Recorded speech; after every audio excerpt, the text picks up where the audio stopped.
وبركاته. إن الحمد لله الذي هدانا للإسلام ونزل القرآن هدى للناس بينات من الهدى والفرقان ونشهد أن لا إله إلا الله وحده لا شريك له ونشهد أن سيدنا وسندنا ومولانا محمدا عبده ورسوله. أما بعد فقد قال الله تعالى في كلامه المجيد وفي فرقانه الحميد. أعوذ بالله من الشيطان الرجيم. بسم الله الرحمن الرحيم. قل يا عبادي الذين أسرفوا على أنفسهم لا تقنطوا من رحمة الله إن الله يغفر الذنوب جميعا.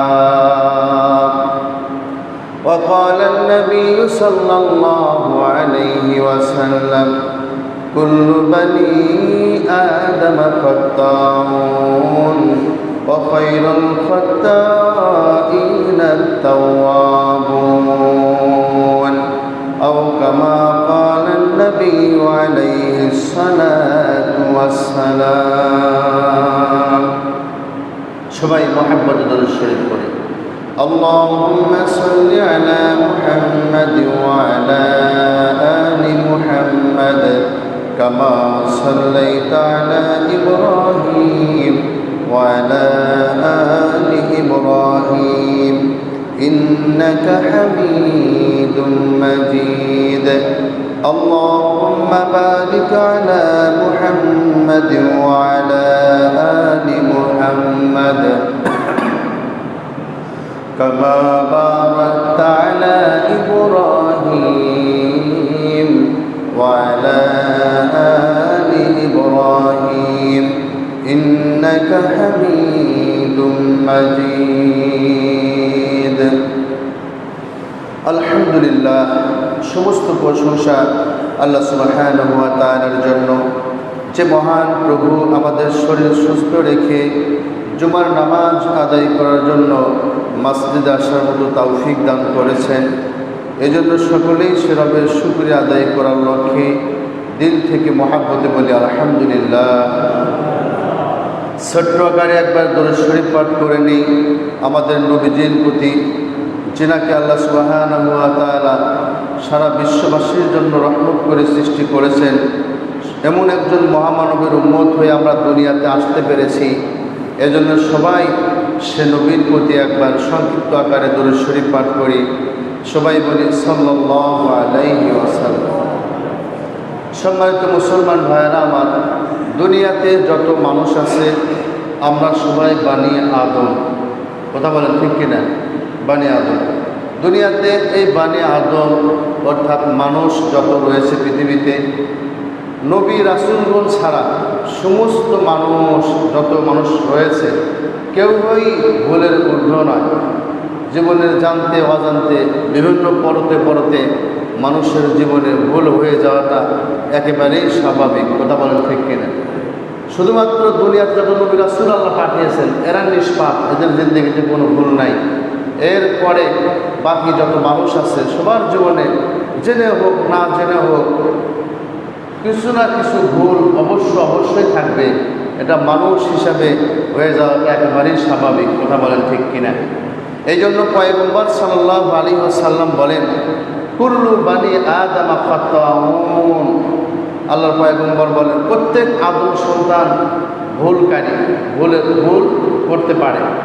অখায়রুল খাত্তাইনা তাওয়াবুন, এবং এই সমস্ত ভুলকারীর মধ্যে থেকে ওই সমস্ত ভুলকারী যারা ভুল করার পরে তওবা করে, এরা হইতেছে সর্বোত্তম। জোরে বলেন সুবহানাল্লাহ।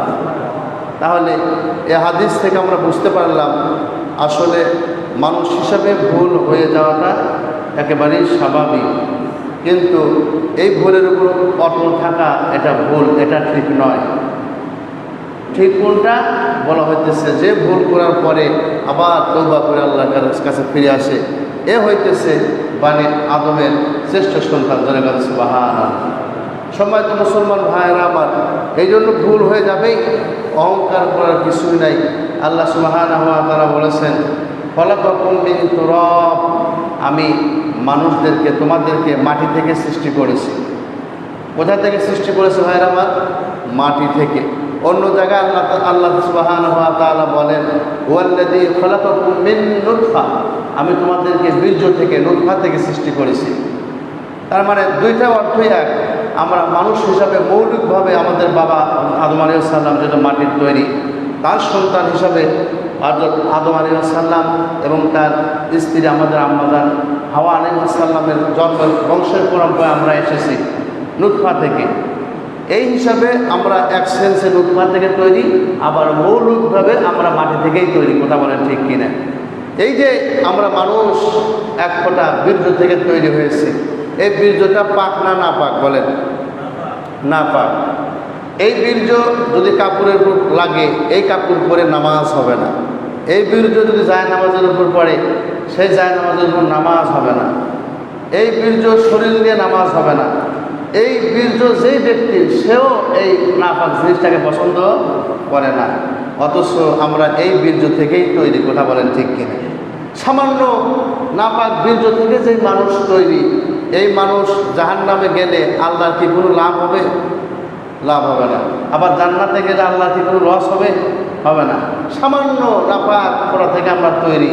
আমাদের ইবাদত বন্দেগী করলেও আল্লাহর কিছু যায় আসে না, না করলেও কিছু যায় আসে না। আমরা আল্লাহর জান্নাতে গেলেও কিছু যায় আসে না। এই জন্য প্রিয় ভাইয়েরা আমার, অথচ আল্লাহ সুবহানাহু ওয়া তাআলা আমাদেরকে কত ভালোবাসেন, আমাদের কত মহাব্বত করেন। এই বানি আদম সামান্য মাটি থেকে তৈরি, নাপাক পানি থেকে তৈরি। আমাদের জান্নাতে গেলেও কোনো যায় আসে না, জাহান্নামে গেলেও কিছু যায় আসে না। অথচ আল্লাহ সুবহানাহু ওয়া তাআলা আমাদের প্রচুর মহাব্বত করেন, প্রচুর ভালোবাসেন। জোরে বলেন সুবহানাল্লাহ। এ বিষয়ে আল্লাহর পয়গম্বর সাল্লাল্লাহু আলাইহি ওয়াসাল্লাম বলেন, ইন্না লিল্লাহি মিয়াতা রাহমা, ইন্না লিল্লাহি মিয়াতা রাহমা আনসালা আলাইহা রাহমাতাও ওয়াহিদা বাইনাল জিন্নি ওয়াল ইনসি ওয়াল বাহাইমি ওয়াল হাওয়াম। আল্লাহর পয়গম্বর বলেন, ও দুনিয়ার মানুষেরা, এই যে তোমরা সামান্য বীর্য থেকে তৈরি হয়ে গিয়েছ, তোমাদের জান্নাতে যাওয়া জাহান্নামে যাওয়া নিয়ে আল্লাহর কোনো সামান্য কোনো চিন্তা নাই। তোমরা সামান্য বীর্য থেকে তৈরি, আল্লাহর হতাশ হওয়ার মতো কোনো কিছুই হয় নাই। অথচ এই আল্লাহ তোমাদেরকে কত ভালোবাসো জানো নি? আল্লাহ তাআলা নিজেই বলতেছেন, এটা হাদিসে কুদসি, ইন্না লিল্লাহি রাহমিয়াতা রাহমা, আল্লাহ তাআলার কাছে 100টি রহমত রয়েছে, ভালোবাসা রয়েছে। আনসালা মিনহা রাহমাতাও ওয়াহিদা, তার মধ্যে থেকে আল্লাহ তাআলা একটা রহমত আল্লাহ তাআলা নাজিল করেছে। বাইনান নাসি, বাইনাল জিন্নি ওয়ান নাসি ওয়াল বাহাইমি ওয়াল হাওয়াম। এই 100টা রহমত, ভালোবাসা, দয়ার মধ্যে হইতে একটা মাত্র ভালোবাসা আল্লাহ তাআলা পৃথিবীর সমস্ত জিনদের মধ্যে বন্টন করে দিয়েছে, পৃথিবীর সমস্ত মানুষের মধ্যে বন্টন করে দিয়েছে, যত চতুষ্পাদ জন্তু রয়েছে তাদের মধ্যে বন্টন করে দিয়েছে। এরপর যত কীট পতঙ্গ রয়েছে সমস্ত মাখলুকাতের মধ্যে 100 ভাগের 1 ভাগ ভালোবাসা আল্লাহ সমস্ত মাখলুকাতের মধ্যে বিলীন করে দিয়েছে। বলেন সুবহানাল্লাহ। এই এক প্রকার ভালোবাসা নিয়ে 100 ভাগের 1 ভাগ ভালোবাসা নিয়ে আমাদের পয়গম্বর হয়েছেন রহমাতাল লিল আলামিন। তিনি সারা পৃথিবীর জন্য রহমত। এক প্রকার ভালোবাসার এক অংশ আমাদের বাবা মার মধ্যে দেওয়া হয়েছে। এক প্রকার ভালোবাসার এই 100 প্রকার ভালোবাসার মধ্যে এক প্রকারের এক অংশ দুনিয়ার সমস্ত মাখলুকাতের মধ্যে আল্লাহ তাআলা দিয়েছে। এই কিঞ্চিত পরিমাণ ভালোবাসা নিয়ে পৃথিবীর সমস্ত মানুষেরা একে অপরের সঙ্গে ভালোবাসা বিনিময় করে থাকে। এই কিঞ্চিত পরিমাণ ভালোবাসা নিয়ে কত নাটক, সিনেমা, কত উপন্যাস তৈরি হইতেছে। এই সামান্য পরিমাণ ভালোবাসা নিয়ে সন্তানের জন্য মা নিজে মৃত্যুবরণ করে, সন্তানকে মরতে দেয় না। সামান্য ভালোবাসার টানে বাবা নিজের দেশ ত্যাগ করে প্রবাসে জীবনযাপন করে, সন্তান যেন বাংলার জমিনে কষ্ট না করে, সুন্দরভাবে যেন জীবন চলতে পারে। মুসলমান ভাই, মানুষ ছাড়াও যত জন্তু আছে, এই যে কুকুর রয়েছে মানুষকে দেখলে ঘেউ ঘেউ করে, জঙ্গলের মধ্যে কত হিংস্র প্রাণী রয়েছে যেগুলা মানুষকে দেখলে আক্রমণ করে, কিন্তু আল্লাহ তাআলা এদের অন্তরে এই 1 ভাগের কিঞ্চিত পরিমাণ ভালোবাসা দেওয়ার কারণে কুকুর নিজের সন্তানকে নিজের জীবনের চাইতেও বেশি ভালোবাসে। কথা বলেন ঠিক কিনা? দুনিয়ার মধ্যে এটা ভালোবাসার একটা প্রকাশ, সামান্য পরিমাণ ভালোবাসা আল্লাহ দিয়েছেন। আল্লাহ নিজেই বলেছে 100 প্রকার ভালোবাসা আমার কাছে রয়েছে, তার মধ্যে থেকে 1 ভাগ ভালোবাসা সমস্ত মাখলুকাতের মধ্যে দিয়েছি। এই সামান্য পরিমাণ ভালোবাসা নিয়ে দুনিয়ার মধ্যে এমন অবস্থা হয়ে গেল, একটা ছেলে একটা মেয়েকে ভালোবাসলে ওই মেয়েকে যদি জীবনের মধ্যে জীবন সঙ্গিনী হিসাবে না পায়, এই সন্তান নেটওয়ার্কের উপরে উঠে বেলেট দিয়ে, চাকু দিয়ে অথবা বিষ পান করে আত্মহত্যা করে ভালোবাসার টানে।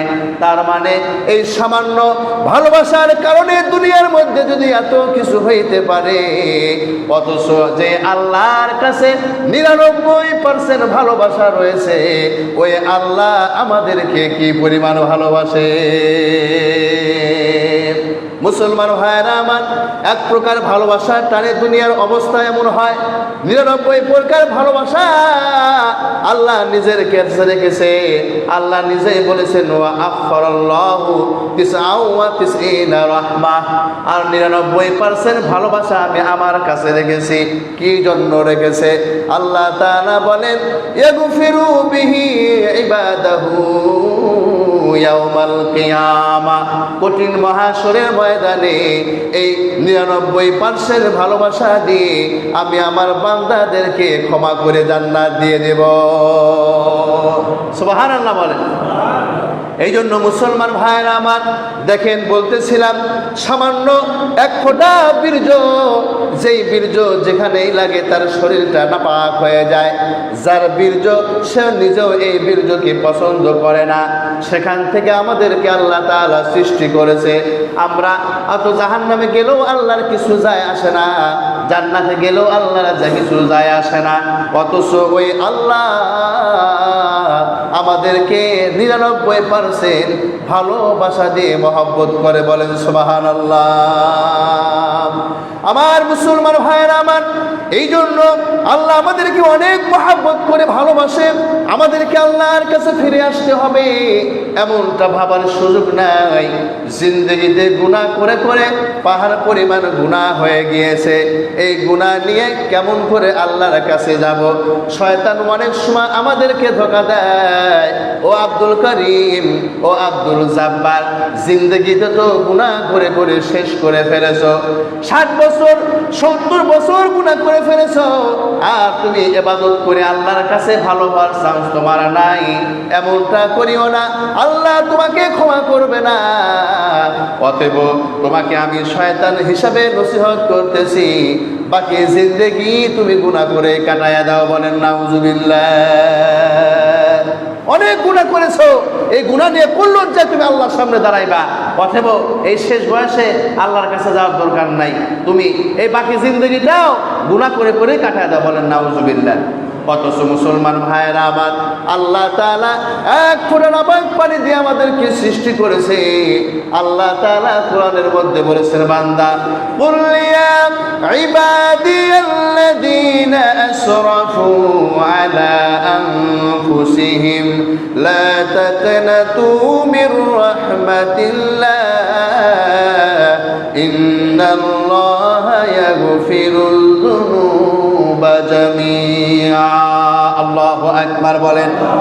আল্লাহ তাআলা বলতেছেন আমাদের নবীকে লক্ষ্য করে, ও আমার পয়গম্বর, ইয়া রাসূলুল্লাহ, নবী, আমার বান্দা আপনার উম্মতদেরকে পরিষ্কার করে বলে দেন, আল্লাযী আসরাফু আলা আনফুসিহিম, যারা জিন্দেগিতে গুনাহ করে করে নিজের উপর জুলুম করে ফেলেছে, নিজের সত্তাকে জাহান্নামে বানিয়ে ফেলেছে, এত বেশি গুনাহ করে ফেলেছে, লজ্জায় আল্লাহর সামনে দাঁড়াইতেছে সক্ষম হয় না। ওগো আমার পয়গম্বর, আপনি তাদেরকে বলে দেন, লা তাকনাতু মির রাহমাতিল্লাহ, ওই ব্যক্তিরা যেন যারা গুনাহ করে করে জিন্দেগিটা জাহান্নামে বানিয়ে ফেলছে, এরা যেন আমার রহমত থেকে নৈরাশ না হয়।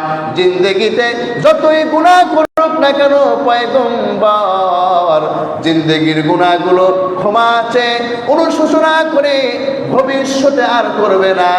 খালেস নিয়তে তওবা করে যদি আমি আল্লাহর কাছে মাফ চাইতে চাই, মাফ চাইতে পারে পয়গম্বর।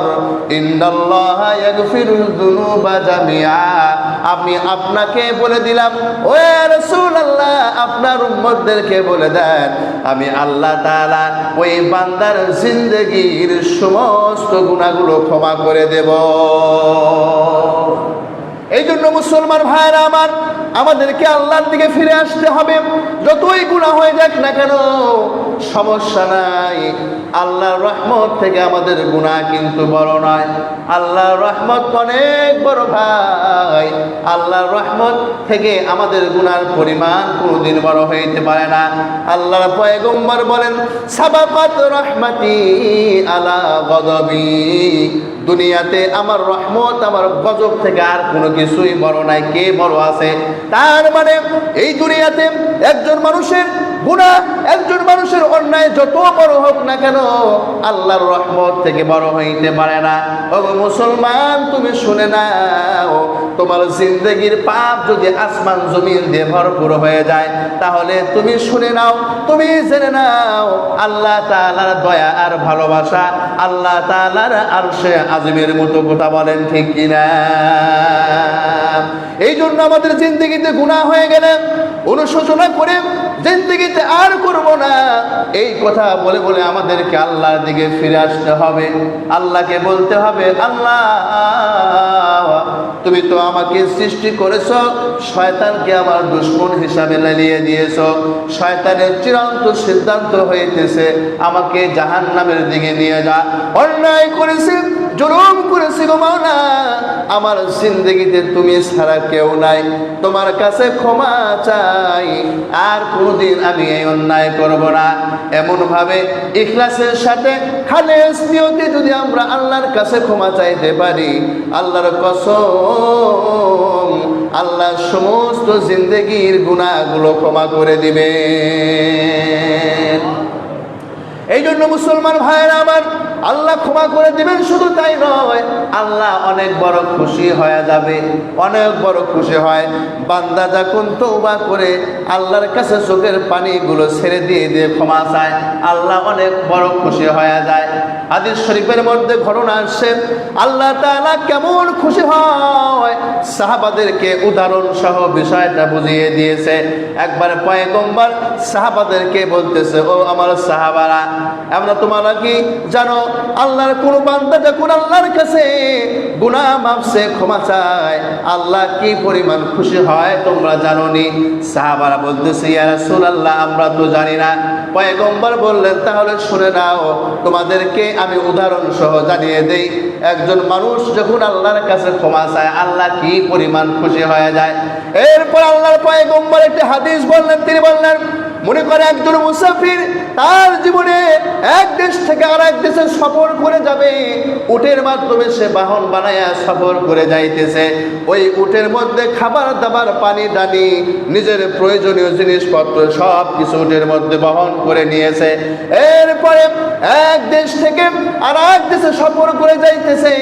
সফর করতে করতে যখন ব্যক্তিটা ক্লান্ত হয়ে গেল, এক পর্যায়ে ওই উট থেকে নেমে উটটা এক জায়গায় বেঁধে রাখলো। রাখার পরে ওই ব্যক্তি একটা গাছের নিচে শুয়ে শুয়ে একটু বিশ্রাম নিচ্ছে। বিশ্রাম নিতে নিতে সুন্দর বাতাসের কারণে, ঠান্ডা বাতাসের কারণে বেচারা ঘুমিয়ে পড়েছে। এবার ঘুম থেকে জাগ্রত হয়ে দেখে যে কঠিন মরুভূমির মাঝখানে সে বিশ্রাম করতেছিল, তার প্রয়োজনীয় জিনিসপত্র, পানি দানি, খাবার দাবার সব কিছু উটের উপর রেখেছিল। এই উটটা রেখে ঘুমিয়ে পড়েছিল। ঘুম থেকে উঠে দেখে যে উটটা সে বেঁধে রেখেছিল, ওই উটটা সেখান থেকে কোথায় যেন হারিয়ে গিয়েছে। এবার সেই মরুভূমির মধ্যে বিষাক্ত বিষাক্ত সাপ রয়েছে, জনমানবহীন এলাকা, কোথাও কোনো খাবার দাবারের ব্যবস্থা নাই, হিংস্র প্রাণী রয়েছে। ওই ব্যক্তির খাবার দাবার আশ্রয় নেওয়ার মতো কোনো জায়গা নাই।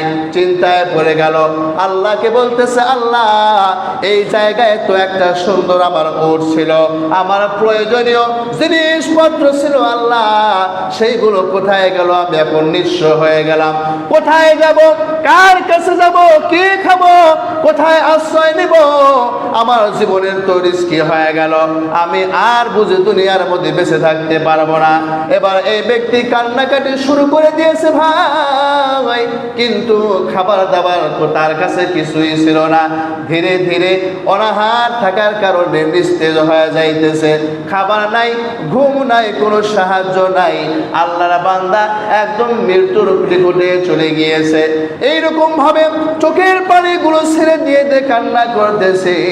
হঠাৎ করে চাইয়া দেখে সামনের দিক থেকে তাই ব্যক্তির হারানোর উটটা আবার তার কাছে ফিরে আসতেছে। বলেন সুবহানাল্লাহ। আল্লাহর পয়গম্বর উদাহরণ সহ সাহাবাদেরকে বুঝাইতেছেন। এবার পয়গম্বর বলতেছেন, ও আমার সাহাবারা, বলো তো, যেই ব্যক্তিটা সব কিছু হারায়া একদম নিঃস্ব হয়ে মৃত্যুর কোলে ঢেলে পড়েছিল, এই ব্যক্তি যখন তারা হারানো উট ফিরে পেল, এই ব্যক্তির অবস্থা, মনের অবস্থা কেমন হবে? এবার সাহাবারা বলতেছে, ইয়া রাসূলুল্লাহ, আমাদের মনে হয় যে ব্যক্তি মৃত্যুর কাছে থেকে আবার জীবন পেয়েছে, এ যেন কেমন যেন নতুন একটা জীবন পেয়ে গেল। আমাদের মনে হয় এই ব্যক্তির সে ওই মুহূর্তে দুনিয়ার মধ্যে খুশি আর কোনো ব্যক্তি হয় না। আসলে তো বিষয়টা তাই, যেই মানুষটা একদম নিঃস্ব হয়ে গেছিল, মৃত্যু নিশ্চিত, তাকে কেউ সুরক্ষা করতে পারবে না, একদম মৃত্যুবরণ করবেই। এমন সময় যদি নতুন জীবন ফিরে পেয়ে সেই উটটা, পানি, খাবার দাবার সব কিছু সহ ওই ব্যক্তির কাছে ফিরে আসে, ওই ব্যক্তির মতো খুশি আর আনন্দিত কেউ হবে নাকি? কথা বলেন, হবে? আল্লাহর পয়গম্বর বলতেছেন, সাহাবারা তাহলে শুনে নাও, মৃত্যুর কোলে ঢেলে পড়েছে, সব কিছু হারিয়ে নিঃস্ব হয়ে গিয়েছে। এরপরে যখন আবার তার হারানো উট ফিরে পেয়ে এই ব্যক্তি যেমন খুশি হয়ে যায়, শুনে নাও, একজন পাপিষ্ট ব্যক্তি যখন জিন্দেগিতে গুনাহ করতে করতে অন্তরের মধ্যে একদম শয়তান বাসা বেঁধে ফেলে, এই ব্যক্তি নিজের ভুলগুলো বুঝতে পেরে একবার যখন আল্লাহর কাছে খালেজ দিলে, তওবা করে আল্লাহকে ডাক দিয়ে বলে, আল্লাহ আর গুনাহ করব না, অন্যায় করেছি, মাফ করে দাও।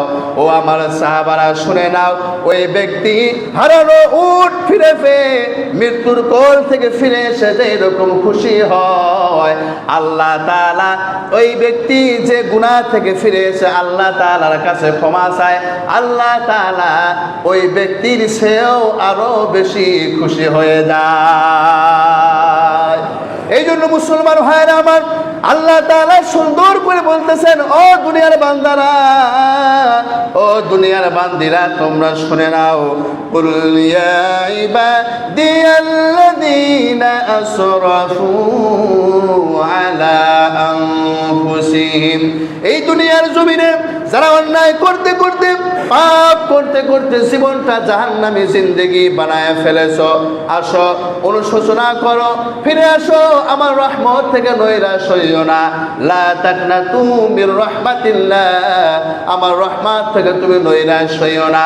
খালেজ দিলে তওবা করে ক্ষমা চাও বান্দা, আমি আল্লাহ তাআলা ওয়াদা দিলাম, ইন্নাল্লাহা ইয়াগফিরুয যুনুবা জামিআ, আমি তোমার জিন্দেগির সমস্ত গুনাহগুলো ক্ষমা করে দেব। কাদের কুদরত দারি বর কামাল, আনতা রব্বি আনতা হাসবি জুল জালাল, তুহি কাদের জলিলুল্লাহ জাহাদান, বাহর হালে তুহি মেরা নিগাদান। আল্লাহ তাআলা বলতেছেন, ও দুনিয়ার বান্দারা, জিন্দেগিতে তোমার কেউ কোনোদিন আপন হইতে পারবা না। কবি বলতেছে, ও দুনিয়ার মানুষেরা, তোমরা শুনে নাও, দুনিয়ার কোনো মানুষ তোমার কিন্তু আপনজন নয়, একমাত্র আল্লাহ তোমার আপনজন।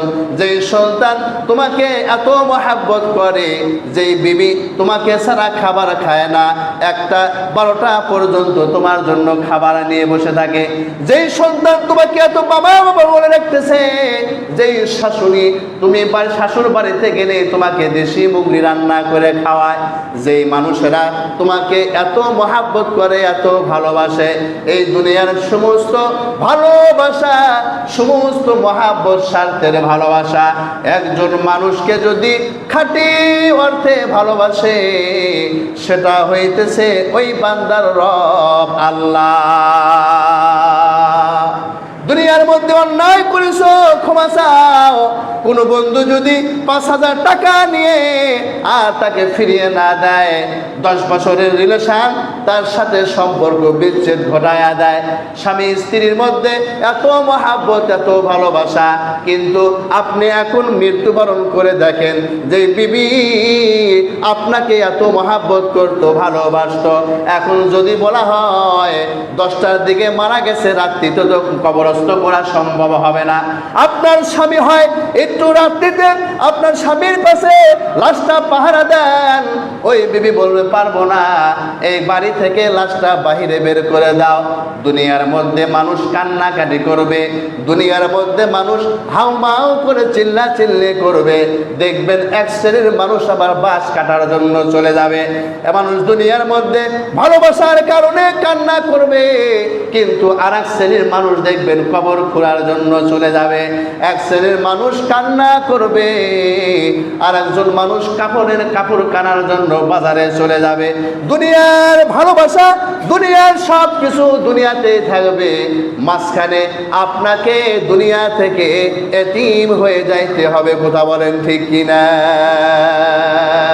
এই জন্য দুনিয়ার ভালোবাসা, বাবার ভালোবাসা অর্জন করেছেন, দুনিয়ার মধ্যে সন্তানের ভালোবাসা অর্জন করলেন, দুনিয়ার মধ্যে স্ত্রীর ভালোবাসা অর্জন অর্জন করলেন, কিন্তু আল্লাহর ভালোবাসা অর্জন করতে পারলেন না, আল্লাহর মহাব্বত, আল্লাহর দেওয়া দিনের উপর চলতে পারলেন না।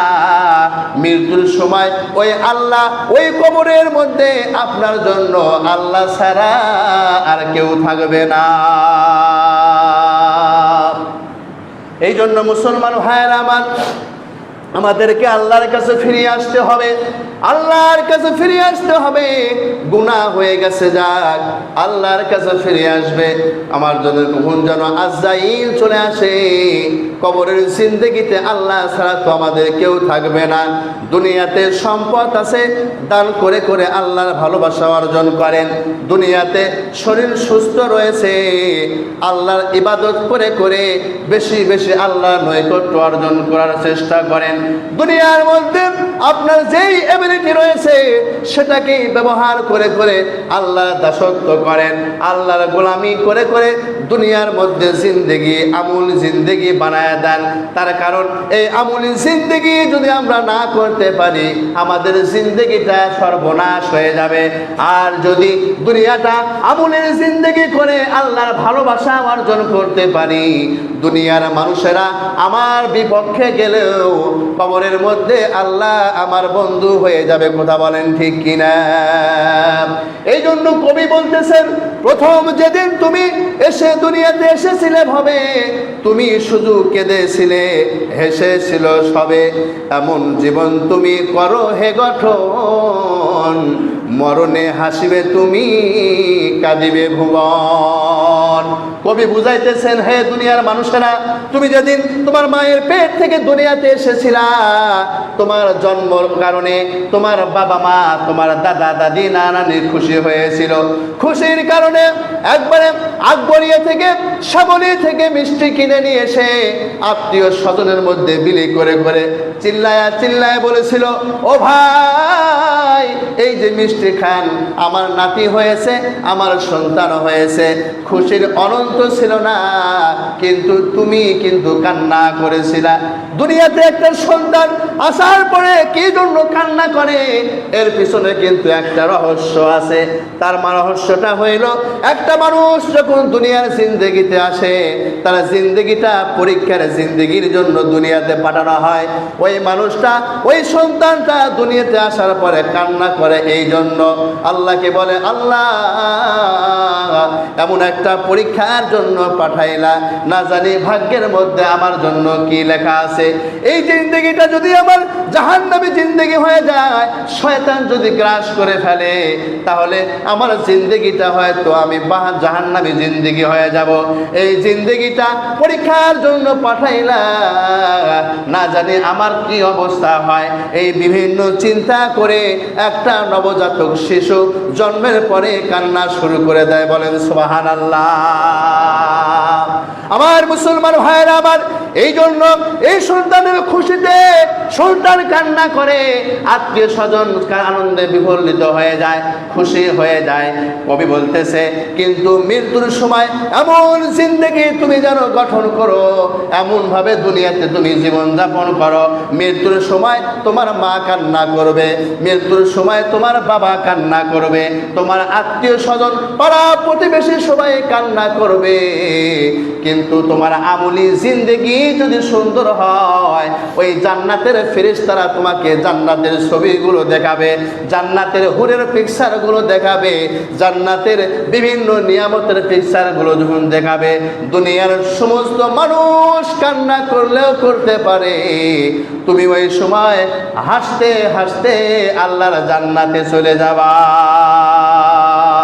जिंदगी में बंदगी तू करना है, जिंदगी बेबंदगी शर्मिंदा है, जिंदगी बेबंदगी शर्मिंदा है। जिंदगीटा गড়তে চাই রঙে তোমার,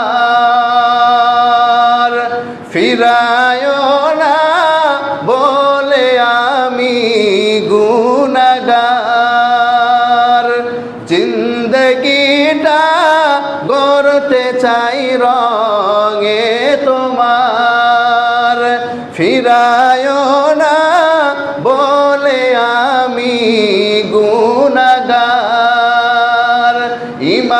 সাথে মৃত্যু যেন হয় আমার। আমার জীবন আমার মরণ সব তোমার। আমার জীবন আমার মরণ সবই তোমার। जिंदगी में बंदगी तू करना है, जिंदगी बेबंदगी शर्मिंदा है, जिंदगी बेबंदगी शर्मिंदा है। কথা বলেন ঠিক কিনা? যেই জিন্দেগির মধ্যে কবি বলতেছেন যেই জিন্দেগির মধ্যে ইবাদতের আল্লাহর দাসত্ব থাকবে ওই জিন্দেগিতে হলো সাকসেসফুল কামিয়াবি জিন্দেগি। আর যেই জিন্দেগির মধ্যে আল্লাহর দাসত্ব থাকবে না, আল্লাহর গোলামি থাকবে না, শয়তানির গোলামি থাকবে, এই জিন্দেগি হাসরের ময়দানে শর্মিন্দা লাঞ্ছনা বাঞ্ছনার জিন্দেগি হয়ে যাবে। কথা বলেন ঠিক কিনা? আমার মুসলমান ভাইয়েরা আমার, এই জন্য আল্লাহ তাআলা কোরআনের মধ্যে বলেছেন ওয়ামা খালাকতুল জিন্না ওয়াল ইনসা ইল্লা লিয়াবুদুন, আমি মানুষ এবং জিনকে একমাত্র আমার দাসত্ব করার জন্য পাঠিয়েছি। আমরা যদি দুনিয়াতে আল্লাহ দাসত্ব বন্দেগী করি তাহলে আমাদের জীবনের উদ্দেশ্য সাকসেসফুল হবে। মৃত্যুর সময় আমরা আল্লাহর জান্নাত দেখতে দেখতে কবরে যাইতে পারবো।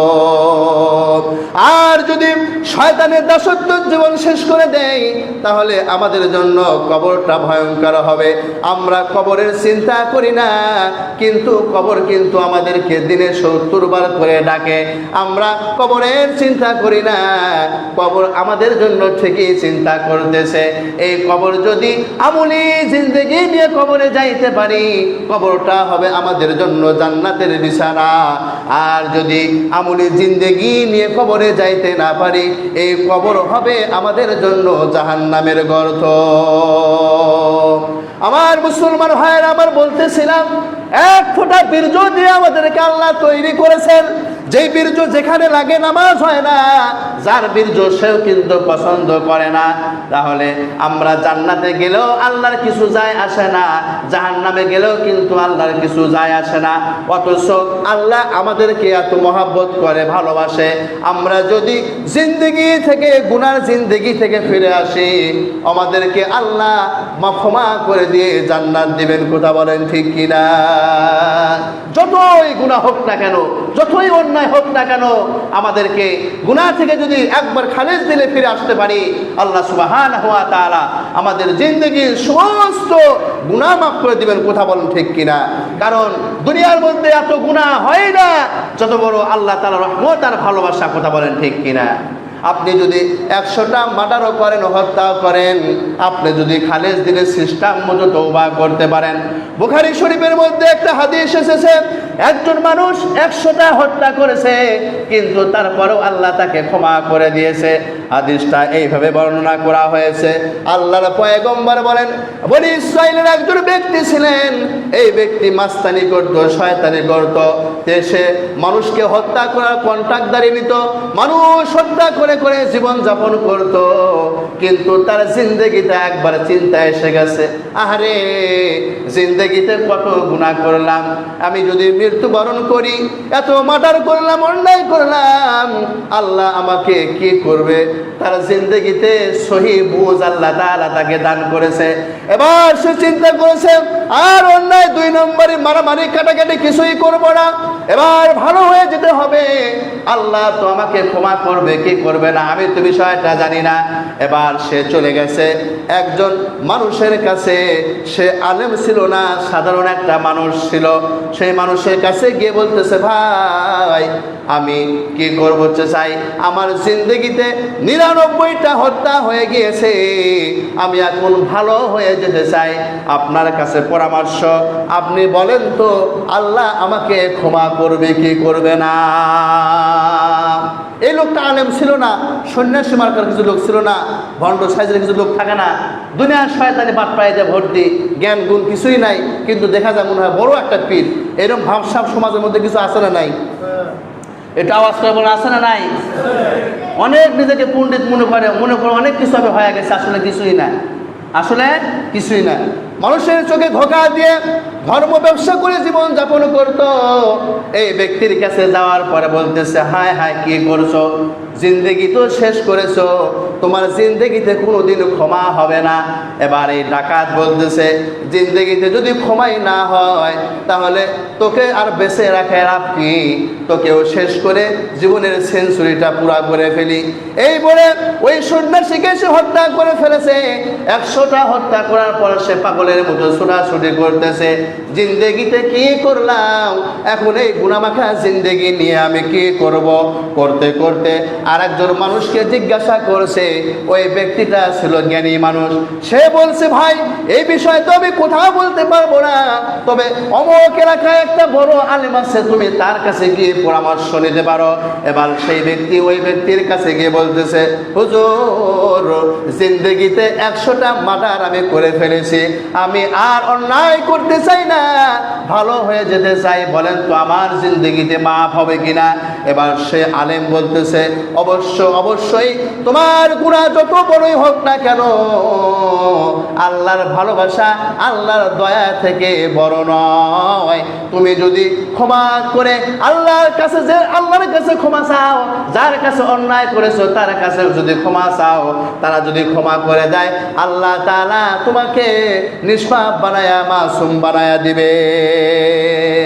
তবে যেহেতু তুমি যে এলাকায় বসবাস করো ওই এলাকাটা গুনার পরিবেশ রয়েছে, ওই এলাকায় থাকলে তোমার গুনাহ ছাড়াটা কষ্টকর হয়ে যাবে। অতএব তুমি গাট্টি বস্তা তোমার প্রয়োজনীয় জিনিসপত্র নিয়ে অমুক এলাকায় যাও, অমুক এলাকার মানুষ ভালো আছে, সেখানে আল্লাহর কাছে ক্ষমা চাও আর আমল শুরু করে দাও। পরিবেশের কারণে অনেক সময় ভালো মানুষও খারাপ হয়ে যায়, কথা বলেন ঠিক কিনা। পরিবেশ মারাত্মক একটা জিনিস, বৈজ্ঞানিকরা গবেষণা করছে, পরিবেশের কারণে শুধু মানুষ খারাপ হয় না, মানুষের ডিএনএ পর্যন্ত পরিবর্তন হয়ে যায়।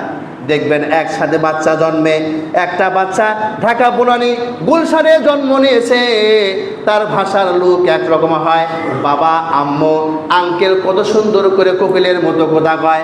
আবার আর একটা বাচ্চা স্টেশনে বস্তিতে জন্ম নিয়েছে, তার মুখের ভাষা শুনলে ফেরেশতা এলাকা ছাড়া হয়ে যায়। এবং জঘন্য ভাষা, এরকম আছে না নাই? পরিবেশের কারণে হয়েছে। এবার আল্লাহর বান্দা কি করলেন, তিনি নিজের প্রয়োজনীয় জিনিসপত্র নিয়ে ওই গুনাহ এলাকা, যে এলাকায় গুনাহ হচ্ছিল ওই এলাকা থেকে তিনি ভালো এলাকায় রওনা করেছেন। করতে করতে এক পর্যায়ে রাস্তার মধ্যে তিনি মৃত্যুবরণ করেছে। এবার মুসলমান ভাইয়েরা আমার, হাদিস শরীফের মধ্যে বর্ণনা হয়েছে, ভালো মানুষ মৃত্যুবরণ করলে ভালো ফেরেশতা তার জানটা নেওয়ার জন্য আসে, আর যদি খারাপ মানুষ মৃত্যুবরণ করে তাহলে খারাপ ফেরেশতা তারা জানটা কবজ করার জন্য আসে। লোকটা যেই জায়গায় মৃত্যুবরণ করেছে, দুই দলের ফেরেশতাই তার জানটা কবজ করার জন্য আসছে, তার রুহটা নিয়ে যাওয়ার জন্য আসছে। আসার পরে ঝগড়া লেগেছে, আল্লাহর কাছে তারা রুজু হয়েছে, বলতেছে, আল্লাহ এই লোকটা সারা জীবন গুনাহ করে করে জিন্দেগি জাহান্নামে বানায় ফেলেছে, এই জন্য আমরা তাকে জাহান্নামে নিয়ে যাওয়ার জন্য আসছি। ভালো ফেরেশতারা বলতেছে, আল্লাহ সে সারা জীবন গুনাহ করলে কি হবে, শেষ বয়স হতে সে ভালো হওয়ার জন্য চেষ্টা করতেছে, সে তো তওবা করে ভালো এলাকায় যাইতেছে, এই জন্য তার জানটা আমরা ভালো ফেরেশতা কবজ করার জন্য আসছি। আল্লাহ বলতেছেন, ঝগড়া করিও না, তোমরা নিজেদের মধ্যে ঝগড়া করিও না, এই সমস্যার সলিউশন সমাধান আমি আল্লাহ দিতেছি। আমার মুসলমান ভাইরা আমার, আল্লাহ ওই ফেরেশতাদেরকে বললেন, ওই মানুষটা যেখানে মৃত্যুবরণ করেছে সেই জায়গায় থেকে তার বাড়ি পরিমাণ জায়গা মাপ দাও, আর তোমরা ওই জায়গায় থেকে তার ভালো এলাকার জায়গা মাপ দাও, দেখো তো কোন দিকের জায়গায় বেশি হয় আর কোন দিকের জায়গা কম হয়ে যায়। আমার মুসলমান ভাইরা আমার, এই দিকে আল্লাহ তাআলা জমিনকে বলে দিয়েছে, জমিন তুমি তার বাড়ি থেকে ওই লাশের জায়গা পর্যন্ত প্রশস্ত হয়ে যাও, আর সে যে এলাকায় তওবা করার জন্য যাইতেছে ওই দিকের জায়গাটা একটু শর্ট হয়ে যাও। এবার ফেরেশতারা জায়গা মেপে দেখে যেখানে সে তওবা করার জন্য যাইতেছিল ওই দিকের রাস্তা কম আর এবারের দিকের রাস্তা বেশি। আল্লাহ বলতেছে, সে যেহেতু ভালো হওয়ার জন্য তওবা করার জন্য যাইতেছে আর ভালো এলাকার রাস্তা কম, ও আমার আমার ফেরেশতারা তোমরা শুনে নাও, আমি আমার বান্দার জিন্দেগিতে অতীতে যত গুনাহ থাকুক না কেন, আজকে তার এই তওবা করে ফিরে আসার কারণে 100টা হত্যা করার গুনাহ আমি আল্লাহ তাআলা মাফ করে দিয়ে তাকে আমি আমার জান্নাত তাকে দান করে দিলাম। বলেন সুবহানাল্লাহ। এই জন্য মুসলমান ভাইরা আমাদেরকে ফিরে আসতে হবে। জিন্দেগিতে যত অন্যায়, এই যে সমাজের মধ্যে অন্যায়, মারামারি, কাটাকাটি, পাপাচার, দরিদ্রতা, যত কিছু দেখতে পাইতেছি, এর মূল কারণ হইতেছে আমাদের জিন্দেগির পরতে পরতে আমরা গুনার সাথে জড়িয়ে গেছি। কথা বলেন ঠিক কিনা? এই জন্য আল্লাহর পয়গম্বর বলেছেন, কুল্লু বনি আদম খাত্তাউন, নিশ্চয় প্রত্যেক আদম সন্তান গুনাহগার, ও খয়রুল খাত্তাইনা তাওয়াবুন, আর এই গুনাহগারদের মধ্যে, ভুলকারীদের মধ্যে থেকে উত্তম হইতেছে সে যে ভুল করার পরে সংশোধিত হয়ে তওবা করে আল্লাহর কাছে মাফ চায়। বলেন সুবহানাল্লাহ। এই জন্য প্রিয় মুসলমান ভাইয়েরা আমার, আসেন, জিন্দেগি শেষ হয়ে যাবেই। এই জিন্দেগি মনে করতেছেন আমি ছাড়া মনে হয় দুনিয়া তার কিছুই হবে না, এটা পুরাই ভুল কথা। আপনি মৃত্যুবরণ করলে দুনিয়া, সূর্য ঠিক মতোই উঠবে, তারা ঠিক মতোই উঠবে, দুনিয়ার নিজাম ঠিক মতোই চলবে। মাঝখান থেকে আমি যদি এই দুনিয়া থেকে আল্লাহর সন্তুষ্ট, আল্লাহর নৈকট্য নিয়ে না মরতে পারি, আমার জিন্দেগিটা জাহান্নামী হয়ে যাবে। কথা বলেন ঠিক কিনা? এই জন্য সন্তান, সংসার, দুনিয়ার মায়ে পড়ে জিন্দেগি যেন জাহান্নামী না হয়। হয়ে গেলেও আমাদেরকে ফিরে এসে তওবা করে, এখনো সময় আছে, কখন যেন আজরাইল চলে আসে, এই আজরাইল আসার আগেই জিন্দেগির ভুলগুলো আল্লাহর কাছে ক্ষমা করে আমরা আল্লাহ তাআলার কাছে ফিরে এসে আল্লাহর ভালোবাসা অর্জন করার চেষ্টা করব। আল্লাহ সকলকে তৌফিক দান করে। সকলে বলে আমিন। যারা সুন্নাত পড়ে নাই, 4 রাকাত সুন্নাত পড়ে নেই। আর একটা এলান রয়েছে, মাহফিল কবে?